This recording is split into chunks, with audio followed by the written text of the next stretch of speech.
pueden grabar. Bueno, lo que corresponde hablar el día de hoy es a placenta y membranas fetales. Tendríamos que hablar de lo que son las membranas extraembrionarias. Sabemos que la placenta va a ser el órgano que va a facilitar lo que es el intercambio de nutrientes y gases entre lo que es un componente materno y un componente fetal. Entonces inicia la 9ª semana del desarrollo y de a poquito se van a incrementar lo que son las demandas fetales de nutrientes y otros factores, lo que va a estimular a que este órgano ejerza mecanismos o cambios. Antes de empezar debemos recordar ciertas definiciones. El trofoblasto. Nosotros sabemos que el trofoblasto va a ser la capa externa que se va a formar aproximadamente en la primera semana como una parte de tejido externo. Este lo vamos a denominar como revestimiento ectodérmico del blastocito que erosiona la mucosa uterina y a través de la que el embrión va a recibir alimentos de la madre. El trofoblasto, como ustedes recuerdan, el día 8 se va a dividir en dos capas, una que es el citotrofoblasto y el sincitiotrofoblasto. Ambas capas van a tener la capacidad de inducir al desarrollo de vellosidades, las vellosidades que nosotros conocemos como primarias, secundarias y terciarias, que son las que se van a poner en contacto con los vasos maternos para lograr lo que es el intercambio de sustancias. Tenemos lo que es el corion. El corion es una membrana interna que es la que va a revestir al huevo. Tenemos dos tipos de corion, el corion leve y el corion frondoso. Entonces, este corion frondoso va a ser el corion relacionado con las vellosidades. Como ustedes han debido ver, se lo denomina de varias formas, incluso lo denominan el corion arbóreo, y el corion en la parte del área embrionaria, ya que se va a encargar de la oxigenación por medio de la presencia de múltiples vasos sanguíneos. Y el corion leve que es conocido como corion liso, porque va a revestir el resto del huevo, pero va a estar alejado del embrión y va a carecer de lo que van a ser el desarrollo de las vellosidades. Entonces, tenemos que en la parte fetal, la primera semana de gestación, las vellosidades cubren toda la superficie. Nosotros recordaremos que las vellosidades primarias se van a ir formando lo que es el día 13. Nuestras vellosidades primarias simplemente van a estar formadas por una especie de citotrofoblasto cubierto de sincitio. Después, en la tercera semana, al inicio, tenemos la formación de lo que van a ser las vellosidades secundarias. Y al finalizar la tercera semana, ya vamos a tener lo que son las vellosidades terciarias. Las vellosidades secundarias van a tener dentro de sus componentes lo que es tejido mesenquimatoso, un área de tejido mesodérmico que va a dar lugar a la formación de lo que van a ser los vasos sanguíneos. Y nuestras vellosidades terciarias que van a aparecer lo que es la tercera semana, simplemente van a tener dentro de su composición lo que son vasos sanguíneos o vasos capilares. Entonces, estos tres tipos de vellosidades logran evolucionar para que los vasos sanguíneos maternos estén en contacto con el feto y le puedan dar oxigenación y alimentación, ya que la función principal de las vellosidades va a ser de nutrir y oxigenar al embrión. Tenemos entonces la formación de nuestro polo embrionario, habíamos dicho corion arbóreo, corion frondoso, que va a estar lleno de vellosidades, y el corion liso o polo vegetativo, donde van a haber las vellosidades atróficas o que degeneran. Entonces aquí facilito, ¿no? La que va a estar cerca al embrión van a ser las que van a evolucionar. Este es un una imagen esquemática que nos muestra la formación de las vellosidades. A las 3 semanas nosotros ya tenemos nuestras vellosidades, pero van a ser todavía poco desarrolladas. Entonces aquí tenemos las vellosidades primarias. A las 4 semanas nosotros ya vemos las vellosidades mucho más desarrolladas. Aquí a las 10 semanas un polo embrionario con vellosidades bien desarrolladas y aquí el polo atrófico. Entonces este es el polo embrionario y este es el polo abembrionario o el corión frondoso y el corión liso. A la semana número 20 ustedes ven el corión frondoso y el corión liso. Y aquí igual vemos un desarrollo paulatino. Aquí tenemos un mesodermo extraembrionario, la formación de las vellosidades placentarias. Esto es a las 2 semanas, cuando recién se van a formar nuestras vellosidades primarias. Después tenemos a la 3ª semana, cuando ya tenemos las vellosidades primarias y secundarias, donde ya nos muestran un mayor aumento de lo que van a ser las vellosidades. Aquí tenemos a las 3.5 semanas, donde vemos que en esta área las vellosidades proliferan más aún y estas son las vellosidades que van a atrofiarse. A las 4.5 semanas, unas vellosidades bien proliferadas y estas las que se van a atrofiar. Aquí tenemos el polo embrionario y el polo abembrionario a los 2 meses aproximadamente.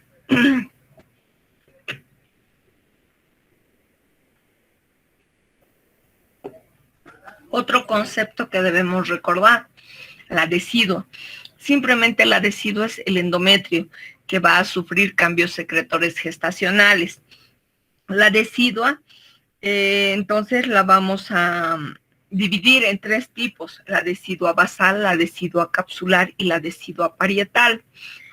Tenemos la decidua basal, que es la que va a revestir el área materna. La decidua capsular es la que va a revestir a lo que es el feto, bueno, el embrión. Y tenemos la decidua parietal, que es la que va a ser el resto del endometrio materno. Entonces, esto va a representar a nuestro endometrio. Bueno, aquí nosotros tenemos una imagen que nos muestra a lo que es nuestro embrión, las membranas, la cavidad amniótica, las membranas placentarias. Tenemos aquí lo que es la placenta, la unión de nuestro embrión por medio del cordón umbilical. Aquí tenemos el saco vitelino. Y hay aquí en una mujer gestante, ustedes ven la mujer gestante y aquí tenemos a lo que es su placenta. Y esta es la representación del útero. Entonces aquí vemos al feto dentro de su cavidad amniótica y lo que van a ser las estructuras placentarias.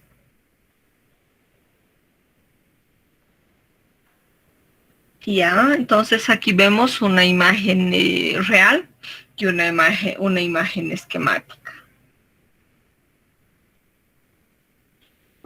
Este es un embrión y su placenta. Este ya es un feto porque ya tiene todas las características, unido por su cordón umbilical a su placenta, y en su placenta vemos las formaciones estructurales que son los cotiledones. Ahí está la bolsa amniótica o la cavidad amniótica. Ahí dentro tenemos lo que es el líquido amniótico. Ahí está nuestro embrión, pero está con máscara de feto, ¿no ve? Porque ya tiene todas las estructuras y ya está grande. Ahí tenemos el cordón umbilical.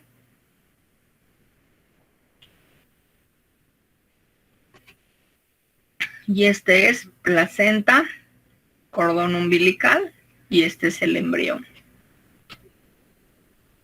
Y aquí ustedes ven el endometrio materno, lo que va a ser la sangre materna en el espacio intervelloso por medio de las arterias espirales, la decidua basal, los cotiledones, dentro de lo que nosotros tenemos la placa coriónica, el cordón umbilical, y este es nuestro embrión de aproximadamente 4 semanas. Por aquí tenemos lo que es el amnios, el corión liso, ven que es liso completamente. Y aquí tenemos el tapón de moco, ya que esto viene a ser el cuello y la vagina. Y ahí aquí teníamos un desarrollo de lo que van a ser las vellosidades.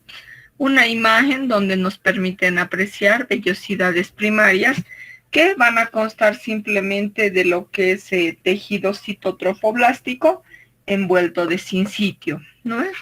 Aquí tenemos el cito y el sincitio. Las vellosidades secundarias, que simplemente van a permitir ver en su parte media lo que es el núcleo de mesodérmico, que va a estar cubierta por células del cito y del sincitio. Y aquí tenemos ya la formación de lo que va a ser la vellosidad terciaria, donde aparecen capilares y vénulas dentro de su interior provenientes del mesodermo. Entonces nosotros tenemos una evolución de nuestras vellosidades. Vamos con las membranas. En las membranas nosotros hablamos de lo que es el amnios. El amnios, que va a ser el revestimiento interno. Vamos a tener la placa coriónica, que va a representar a la cara fetal de la placenta, las membranas fetales y el saco vitelino, que como hemos visto en imágenes anteriores simplemente es un vestigio. El corión membranoso va a estar formado por células trofoblásticas mononucleares, estroma laxo y el endometrio materno decidualizado. Aquí simplemente ustedes están viendo cortes histológicos que permiten ver la diferenciación de las membranas. Este es macroscópico, ya que nos permite ver la estructura externa. La placenta y las membranas fetales entonces ejercen varios tipos de función: protección, nutrición, respiración, excreción y producción de hormonas. El corión simplemente es la porción fetal de la placenta, porque ya la habíamos visto representada por lo que van a ser las vellosidades. Entonces está formado a partir de citotrofoblasto, sincitiotrofoblasto y hoja somática del mesodermo extraembrionario. Ahí tenemos lo que es el corión velloso y el corión liso. La membrana amniocoriónica simplemente va a representar a lo que es la fusión del amnios con el corión leve. Y aquí vemos ya un feto grande, ¿no? Dentro de su cavidad amniótica. Entonces, ¿qué es la placenta? Simplemente es un órgano transitorio, ya que solamente se va a formar en una mujer gestante.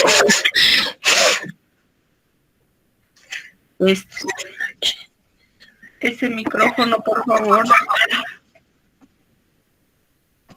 Ya está localizado dentro de lo que es la cavidad uterina. Cumple diferentes funciones entre la madre y el feto para que este último crezca y desarrolle. El feto y la placenta entonces van a constituir una unidad fundamental, funcional, y su maduración se hace sincrónica, constituyendo la unidad fetoplacentaria. Entonces ustedes ven aquí a un feto, en este caso embrión, si ustedes ven las características, unido por su cordón umbilical a su placenta. Su placenta, que va a estar rica, va a ser rica en vasos sanguíneos. Aquí ustedes ven del feto y aquí ustedes ven de la madre. Por eso cuando hablamos, muchas veces hablamos de porción materna y porción fetal. Entonces la porción fetal, habíamos dicho que va a estar dada por el corión, ¿verdad? Vayamos al desarrollo de la placenta. Entonces, el trofoblasto es una estructura que se va a hacer visible el día 5. Entre los días 5 y 6, luego de la implantación, nosotros sabemos que el día 8 va a inducir a un proceso de división entre lo que es el citotrofoblasto y el sincitiotrofoblasto. En el día 9 van a aparecer los espacios lacunares en el sincitio, por lo que nosotros vamos a denominar lo que es el periodo lacunar. El día 13, importante porque van a aparecer lo que son las vellosidades primarias. Entonces, ustedes ven en esta imagen la formación de las células y vasos sanguíneos. Estas células y vasos sanguíneos se van a formar alrededor de lo que es el saco vitelino, se va a formar en lo que es el tallo de conexión y en el interior de lo que van a ser las vellosidades. Entonces, aquí nosotros tenemos saco vitelino, alantoides, tallo de conexión y vellosidades. Aquí tenemos las vellosidades que se ramifican y dan lugar a una estructura arborescente. Como ven ustedes, la formación de la red venosa arteriocapilar que va a permitir el intercambio de sustancias. Aquí ustedes ven que las vellosidades que hacen contacto con la decidua basal se van a denominar vellosidades de anclaje. Entonces aquí tenemos las arterias espirales provenientes de la madre y aquí nosotros tenemos nuestras vellosidades que van a estar en contacto con los vasos maternos. Esta es la imagen que nos hace referencia a la decidua capsular. Las células del citotrofoblasto entonces proliferan y forman el escudo o envoltura citotrofoblástica externa.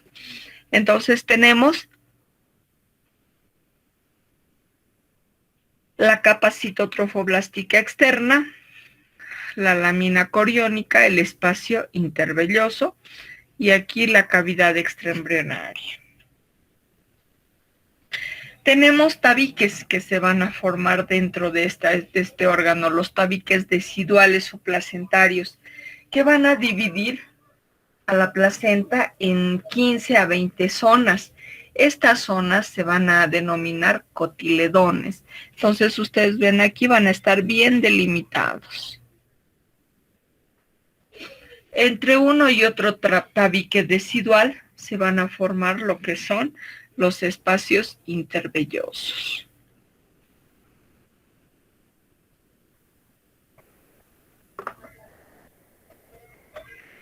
Características de una placenta a término. La placenta a término es una estructura discoidea que va a medir entre 15 a 25 centímetros y tiene de 3 a 5 centímetros de espesor. Pesa entre 500 y 600 gramos y cubre entre el 15 al 30% la superficie del útero. La placenta se va a desprender de la pared uterina 30 minutos después del parto, bueno, entre 10 y 30 minutos después del parto. Y ahí tenemos la evolución de lo que van a ser las vellosidades. Tenemos las vellosidades primarias, las secundarias, las intermedias y las terminales. En las terminales, bueno, al realizar corte de este tipo de vellosidades, como ustedes pueden ver, se puede apreciar vasos capilares, como vemos aquí, macrófagos fetales, que son denominadas las células de Hofbauer, los fibroblastos perivasculares y el sincitio trofoblasto o doble capa de trofoblasto. Y estas son las imágenes de las vellosidades que ustedes ya las han visto y que algunos de ustedes han dibujado.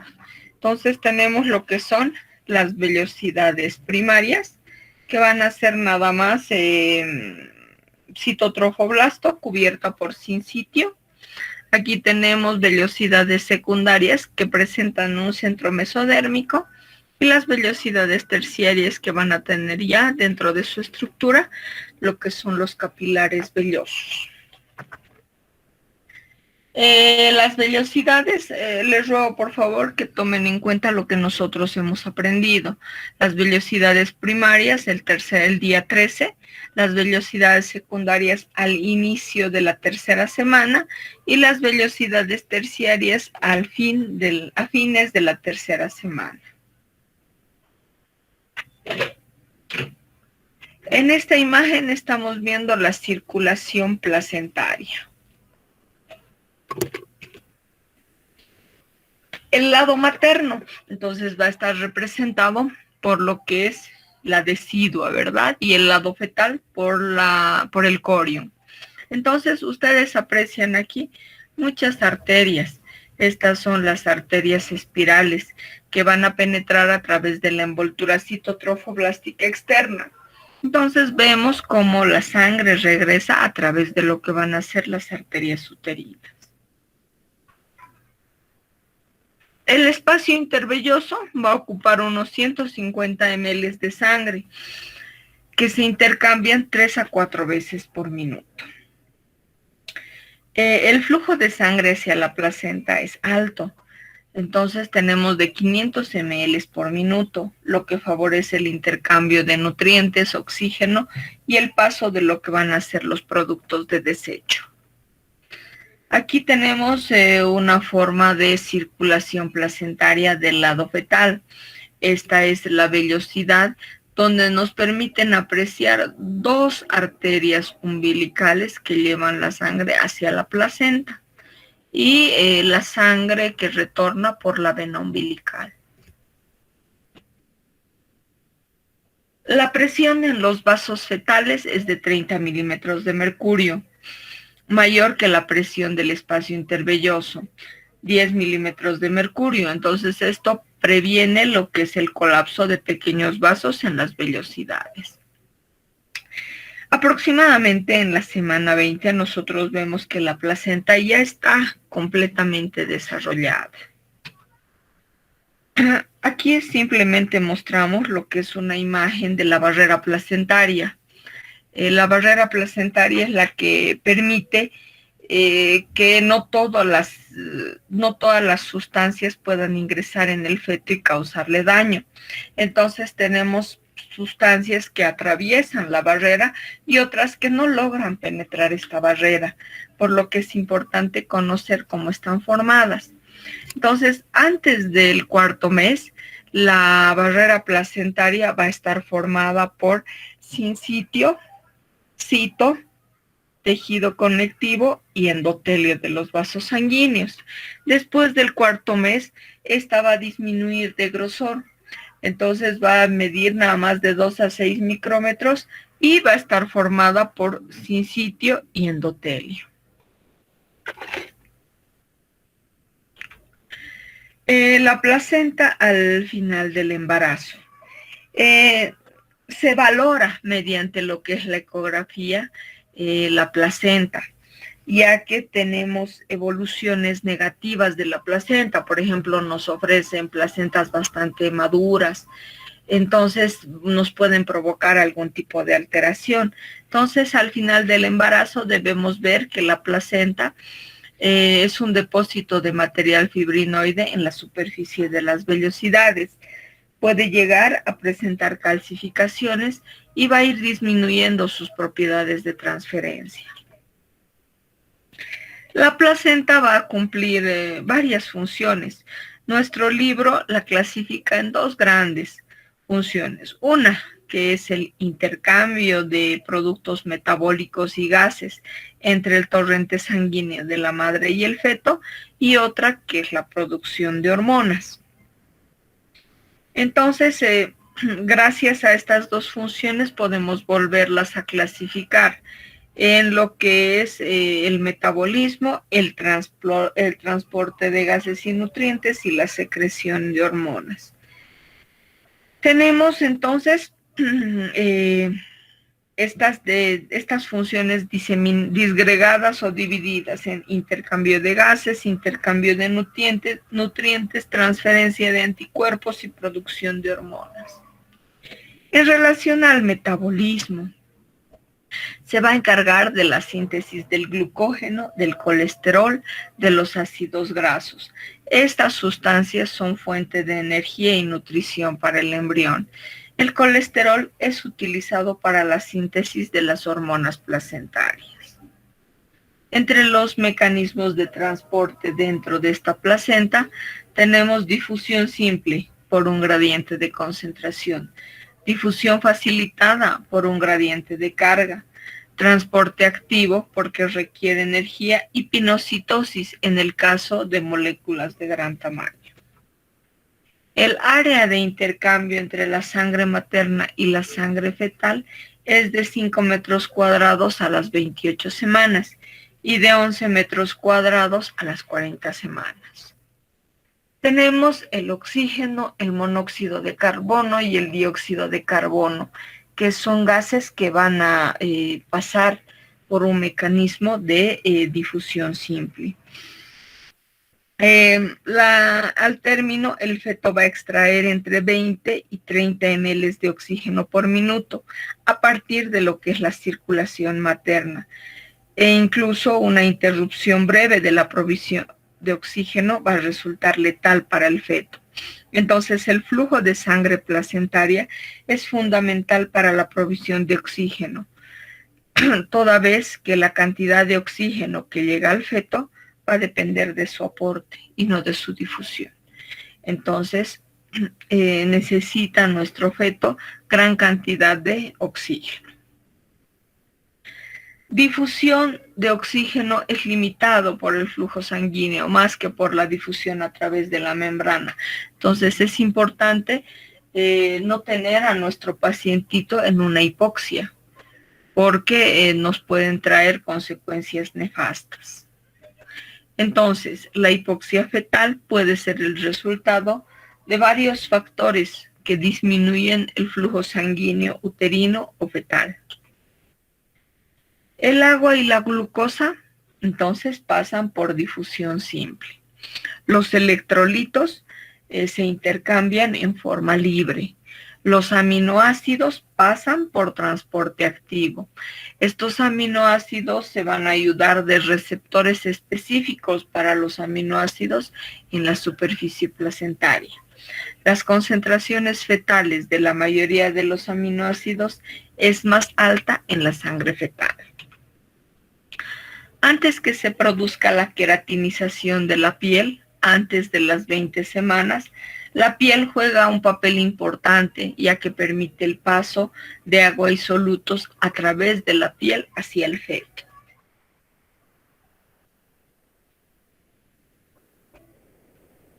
Las vitaminas cruzan la membrana placentaria y son esenciales para el desarrollo fetal. Las vitaminas hidrosolubles cruzan con mayor rapidez y las hormonas proteicas no llegan a cruzar la placenta. El paso de transferrina ocurre en el tercer trimestre del embarazo. Los productos de desecho, como la urea y el ácido úrico, pasan a través de la membrana placentaria por difusión simple y la bilirrubina se va a eliminar con rapidez. Entre los fármacos, nosotros tenemos que muchos de ellos pueden llegar a atravesar lo que es la placenta por simple difusión. Entonces, tenemos un listado de fármacos que sí, que nos van a dar una especie de gravedad si es que son atravesados por la membrana placentaria. Por eso esta lista la obtienen los que realizan los controles, que vendrían a ser los médicos obstetras, que son los que van a tener el control de estos fármacos, donde indicamos cuáles son los que pueden atravesar la barrera placentaria y ejercer un mecanismo de teratogénesis. Por eso se debe tener mucho cuidado. Por ejemplo, se habla de ejemplos, por ejemplo, de madres adictas.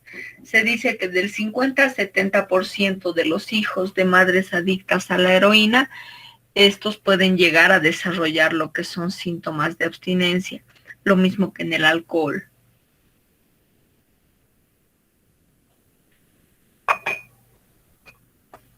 Tenemos muchos agentes infecciosos que pueden cruzar la placenta y producir malformaciones en el feto.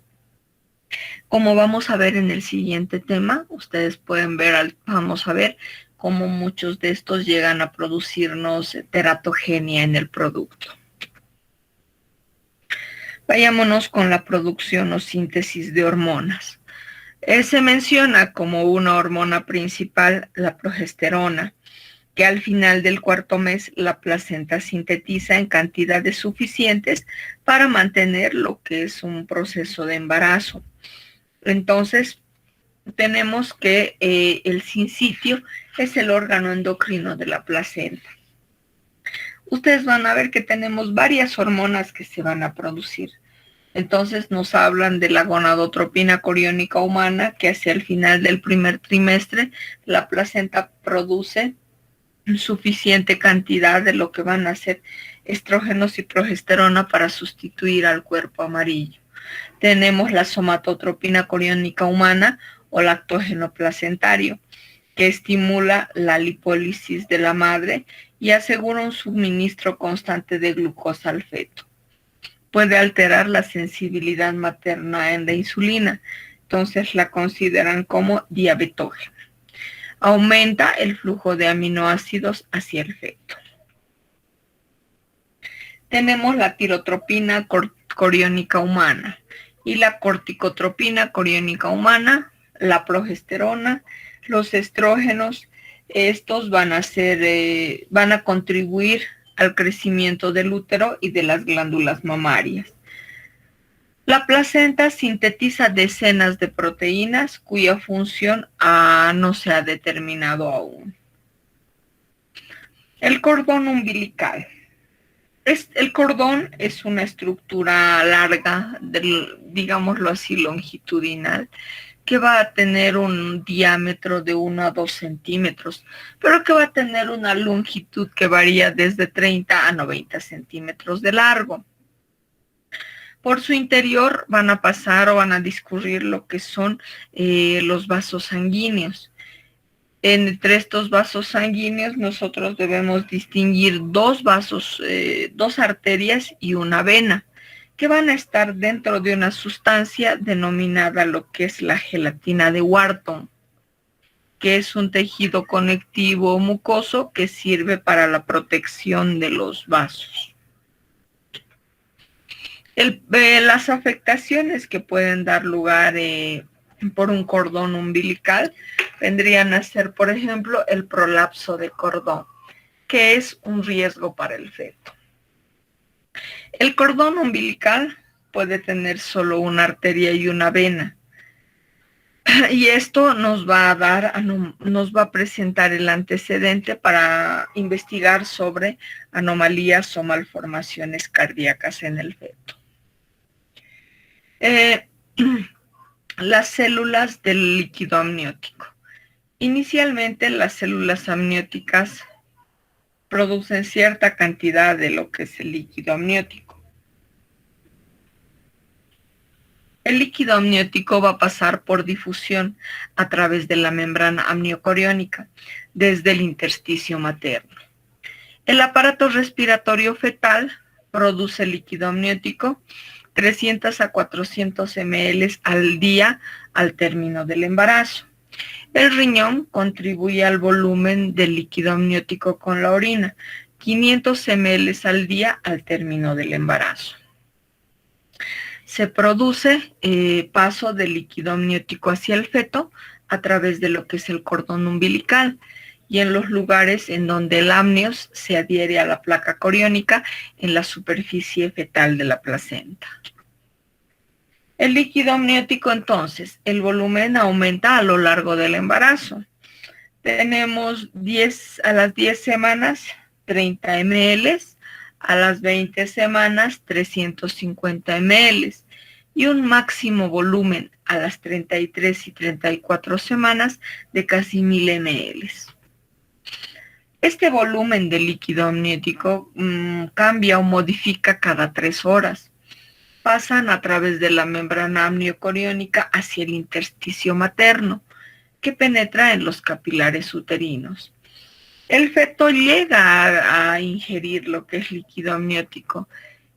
No se olviden que la deglución fetal empieza la semana 10. Entonces, gracias a ello, el líquido amniótico pasa al tubo digestivo y es reabsorbido a la circulación. Cuando tenemos exceso de líquido amniótico, este es eliminado por la placenta y al final del embarazo, el feto va a llegar a ingerir aproximadamente 400 ml al día. Las alteraciones que se van a presentar en relación al líquido amniótico tenemos dos, una que es el oligohidramnios y otra que es el polihidramnios. Son términos que se utilizan para describir o el exceso de líquido amniótico o la disminución del volumen. Hablamos de lo que es oligohidramnios cuando su cantidad es menor a 400 ml. Entonces, hacemos referencia a que existe un tipo de malformación o alteración relacionada con sistema respiratorio, digestivo. Se debe a que tenemos una insuficiencia placentaria y podemos pensar en el análisis de agenesia renal, obstrucción de vías urinarias, lo que conocemos como el proceso de uropatía obstructiva. El oligohidramnios tiene riesgos para el feto. O sea, pensamos en malformaciones, hipoplasia pulmonar, defectos faciales y de extremidades. También puede ocurrir compresión del cordón umbilical y asfixia del feto. El polihidramnios es un exceso de líquido amniótico. Hablamos de polihidramnios cuando tenemos una cantidad mayor a lo que es 3 litros. La mayor parte de los casos de polihidramnios son considerados idiopáticos, o sea, no tienen un origen específico. El 20% de todos los casos puede hacer referencia a factores maternos y el 20% a factores fetales, como por ejemplo anencefalia, atresia esofágica y atresia duodenal. Importancia del líquido amniótico, entonces permite el crecimiento externo simétrico del embrión y del feto. Puede actuar como un mecanismo de barrera contra infecciones, permite el desarrollo normal de los pulmones fetales, evita adherencias del amnios al embrión y al feto, protege al embrión y al feto frente a lesiones al distribuir los impactos que la madre recibe. También ayuda a mantener la temperatura corporal del embrión, permite que el feto se mueva libremente, de este modo colabora con el desarrollo muscular de las extremidades, por ejemplo. Participa en el mantenimiento de la homeostasis de líquidos y electrolitos. Hablemos ahora de lo que son las membranas fetales en gemelos. Ya. Entonces, la frecuencia de embarazos múltiples de los gemelos, trillizos, se ha incrementado en un grado sustancial en los últimos años. Entonces, ahora representa más del 3% de todos los nacimientos de productos vivos. Principalmente este porcentaje nos muestra nuestro libro Lachman, que nos habla de Estados Unidos. La frecuencia de gestaciones gemelares se eleva hasta 32.6 por 1000 nacimientos. Estos datos nos brindan hasta el año 2008. Las causas de este incremento son dos. Uno, el aumento de edad de las mujeres al momento del nacimiento de sus hijos y el mayor uso de tratamientos para la fertilidad. Entre ello hablamos de lo que son las técnicas de reproducción asistida. Si tenemos referencia de este antecedente, entonces si hacemos una especie de análisis, nosotros tenemos ahora mucho más casos. El libro de Laman que nos refiere estos datos es la última edición, es la 14ª.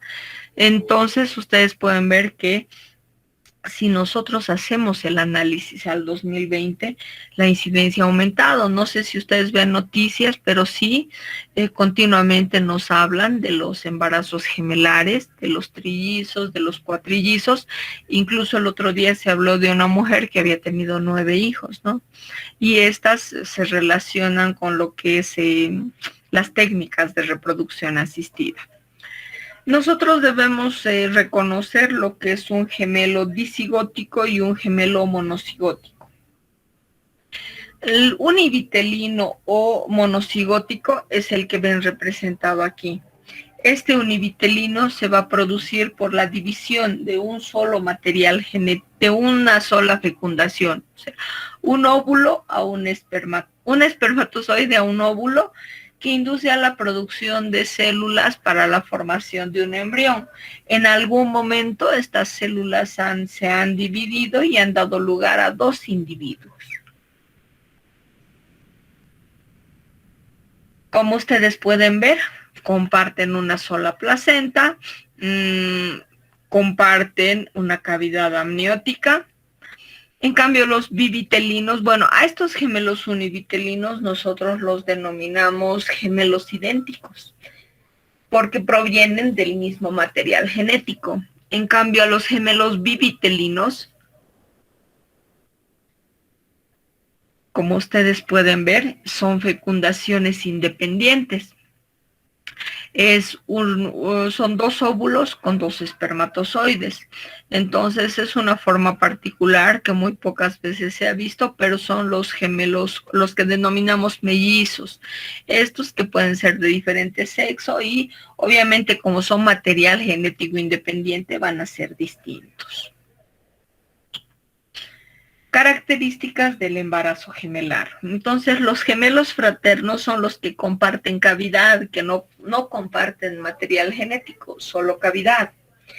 Entonces, son 2 óvulos con 2 espermatozoides, son denominados disigóticos. Estos pueden tener una tendencia hereditaria y está dado por 2/3 de los embarazos múltiples. Tenemos los gemelos idénticos. Aquí un óvulo con un espermatozoide, considerado monocigótico. Entonces, el 65% se va a producir por una división del embrioblasto en la etapa de blastocito, al final de la primera semana. Tenemos que un 35% se va a producir por separación temprana de las blastómeras en los 3 primeros días del desarrollo. Y va a abarcar solamente 1/3 de lo que van a ser los embarazos múltiples.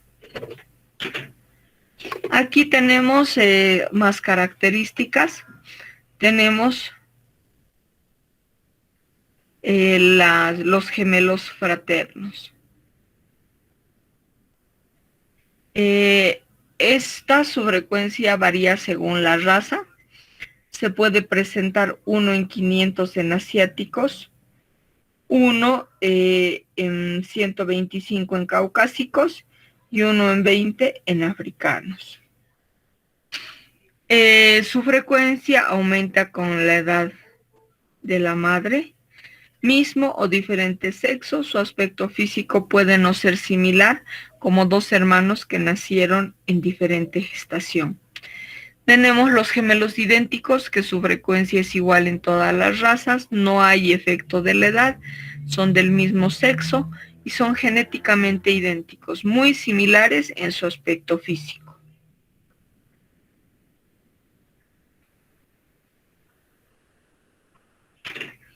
Los gemelos monocigóticos unidos. Estos vienen a presentar alteraciones de unión. Los vamos a denominar pagos. Cuando el embrioblasto no se divide por completo, entonces va a dar a estos gemelos que van a estar unidos por distintas áreas del cuerpo. Entonces, por ejemplo, a los toracópagos se los denominará a los unidos por el tórax anterior. ¿Qué pasa aquí? Entonces, ustedes ven, tenemos probabilidades. El inicio de la segmentación. Aquí tenemos producto de una sola gestación. No, estos son los productos de dos gestaciones, de dos óvulos con dos espermatozoides, perdón. Entonces tenemos dos ovocitos, dos fecundaciones, dos formaciones de tejido embrionario y aquí tenemos a dos individuos independientes con su propia placenta, su propio cordón. Y aquí tenemos cuando el tejido embrionario se divide y forma a dos individuos completamente idénticos, que comparten placenta, comparten cavidad. Aquí tenemos una alteración en la división de las células, donde no se han dividido por completo y van a dar lugar a la fusión, dándonos individuos unidos por alguna parte del cuerpo. Entonces aquí tenemos a los cefalópagos, a los que están unidos por la cabeza, pigópagos unidos por la pelvis, pigópagos unidos por la parte del dorso, también pelvis, fusión generalizada. Miren, solo tenemos dos cabezas y lo demás uno. Aquí tenemos un cefalotóracopago, ya que la cabeza y el tórax están fusionados. Aquí tenemos un toracopago cuando están unidos por la parte anterior del tórax. Esta es una imagen donde se ha hecho un estudio de estos niños que, miren, estaban fusionados por lo que es la cavidad abdominal y el tórax, un solo complejo renal. Aquí tenemos intestinos y recién en la región pélvica se dividen. Entonces son incompatibles con la vida. Entonces, como ustedes pueden ver, tenemos varias formas de presentación de las alteraciones que se pueden dar en la placenta. Tenemos varias formas de gemelos. Nos hablan de los gemelos evanescentes, simplemente cuando hacen referencia a la muerte de un feto. Tenemos el gemelo parásito que se alimenta de los nutrientes de otro gemelo y solo uno es el que crece y desarrolla. Entonces son varias las formas de presentación. Esta es la que simplemente yo les muestro.